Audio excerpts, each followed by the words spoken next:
Hello everyone, welcome you all to banking fluent NK. Hope आप लोगों की preparation काफ़ी सही चल रही होगी। And today I gave IBPS PO 2021 prelims mock number 2। And ये 2022 वाला नहीं है, it is from 2021 and it is from Oliveboard. So first of all let me show you my score and then after उसके बाद मैं आपको कुछ important चीज़ें बताती हूँ। ठीक है, सो first of all I got 67 out of 100 and my percentage is 80.2 and which is good in case of olive board, but you should try to maximize it as much as possible. Try to achieve 90 plus percentile, okay, in olive board also. So first of all, ये मैंने आपको score दिखाया। अब उसके बाद आप देखो मेरा रैंक इतना है and in English I got 18.75 marks out of 30. So this is the low marks which I have got in olive board. Usually मेरे जो मार्क्स होते हैं वो यहाँ पे 23 24 तो होते ही हैं इंग्लिश में। और इसका भी एक रीज़न है, यहाँ पे एज यू कैन सी यहाँ पे मेरे 9 क्वेश्चन रॉन्ग हुए हैं इंग्लिश में। उसका मतलब रीज़न है, तो उसका रीज़न ये है कि स्टूपिड रीज़न है, सिली मिस्टेक्स की मैंने 7 क्वेश्चंस में। मतलब जो मैं अपना एनालिसिस करती हूँ ना, मैं आपको बता देती हूँ मैं कैसे करती हूँ। जैसे मैंने ये मॉक का जो भी स्कोर है वो देखा, उसके बाद मैं इसका सॉल्यूशन ओपन करूँगी। लेकिन मैं इस क्वेश्चन का, किसी भी क्वेश्चन का, चाहे इंग्लिश हो चाहे रीजनिंग हो चाहे आपका क्वांट्स हो, मैं मतलब उसका सॉल्यूशन ओपन नहीं करती। जैसे मैंने देखा ना कि हाँ ये क्वेश्चन मेरा गलत है, तो फटाफट से मैं उसका जो एक्सप्लेनेशन पार्ट उस पर नहीं जाती, मैं फिर से उसको ट्राई करती हूँ खुद से, कि उससे ये पता चल जाता है कि हाँ अगर मैंने वहाँ पे मॉक में ये सोच के इस क्वेश्चन को ये मार्क किया था, लेकिन यहाँ पे अब मैं जब उसको दोबारा सॉल्व करूँगी तो मैंने क्या सोच के उसको मार्क किया। तो 7 क्वेश्चन इंग्लिश में ऐसे थे जिसको मैंने देखते ही पकड़ लिया कि इसमें ये प्रॉब्लम है। लेकिन जो मैंने जब मॉक देते वक्त उसको मार्क किया, तब मैंने पता नहीं, मुझे खुद को नहीं पता मैंने क्या सोच के उसको मार्क कर दिया। मतलब एक क्वेश्चन तो ऐसा था, अगर आपने ये मॉक दिया हो, उसमें लिखा था, जैसे हम बोलते हैं ना कि इंश्योर करो कि आपका ऐसा ऐसा होना चाहिए, मतलब पक्का करो, इंश्योर करो, तो उसमें ENSURE आता है, लेकिन वहाँ पे लिखा था INSURE, यानी कि इंश्योरेंस वाला।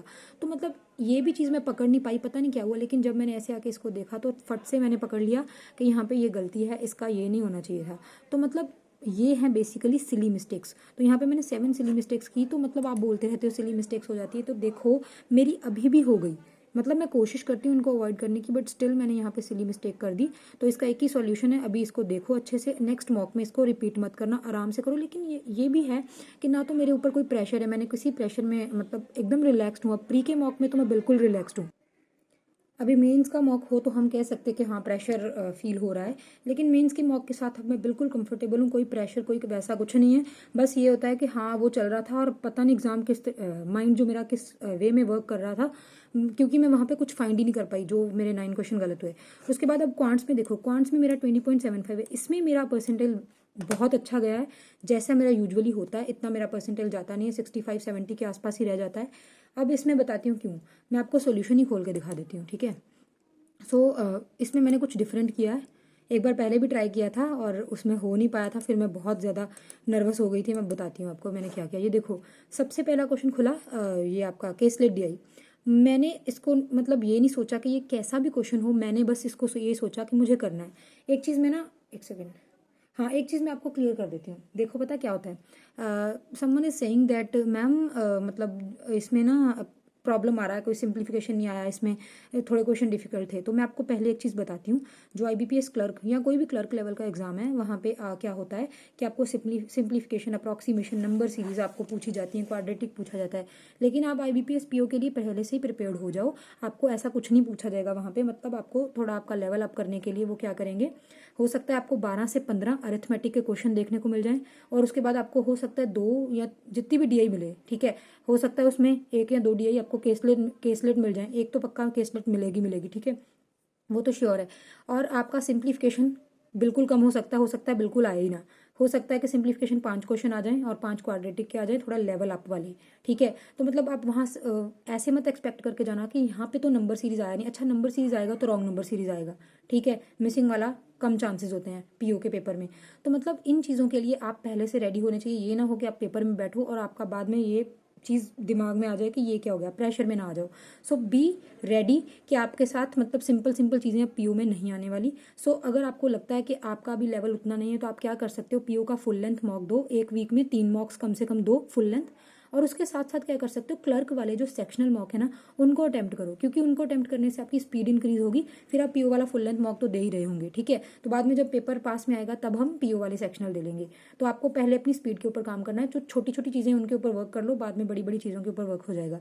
So what I was telling here is कि मैंने यहाँ पे केसलेट डीआई को सॉल्व किया, ठीक है, पहले, क्योंकि मुझे पता है केसलेट तो वहाँ पे भी करनी पड़ेगी। उसके बाद ना यहाँ पे अरिथमेटिक के क्वेश्चन आए तो फिर मैंने वहाँ से उसको सॉल्व किया। ये क्वेश्चन भी मैंने सॉल्व किया था, पता नहीं क्या थोड़ी सी प्रॉब्लम रह गई यहाँ पे मेरा सॉल्व नहीं हुआ, तो ये देख लो मैंने 35 सेकंड्स टाइम लगाया लेकिन सॉल्व नहीं हुआ, फिर मैंने इसको छोड़ दिया। उसके बाद ये देखो, तो मतलब क्या है कि मैंने जो डीआईस एंड अरिथमेटिक उसको पहले सॉल्व करने की कोशिश की इस वाले मॉक में। दैट इज़ वाई ये देखो मेरा यहाँ पे परसेंटाइल बढ़ गया। लेकिन यूजुअली यहाँ पे मेरे 14-15 मार्क्स समटाइम्स रह जाते हैं। मैंने वैसे पीओ का कल 2 दिन ही दिए हुए हैं देते को, तो पिछली बार मुझे याद है मेरा पीओ में मुझे लगता है मेरा 14-15 स्कोर रहा होगा। मैं अपने स्कोर कार्ड में मैंने यूट्यूब पे डाल रखा है, you can check if you want. तो वहाँ पे मतलब ये है कि आपको थोड़ा सा अलग वे में प्रिपेयर करना होगा, ठीक है। अलग वे में प्रिपेयर करोगे तो अलग वे में मार्क्स इंक्रीज होंगे। तो लॉजिकल रीजनिंग ठीक है, यहाँ पे 28 अटेम्प्ट किए थे, 2 क्वेश्चन गलत हो गए, नो प्रॉब्लम, वो देख लेते हैं क्या है, ठीक है, देखा है मैंने एक्चुअली, तो बस ठीक है।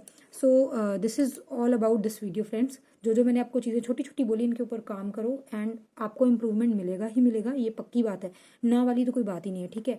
उसके बाद आज वैसे मैं एक मेंस का वीडियो बनाया हुआ है मैंने, वो मैं अपलोड कर दूंगी कि मतलब मैं मेंस को किस वे में लेके चलूंगी, मैं मेंस की प्रिपरेशन कैसे करूंगी फॉर आईबीपीएस पीओ।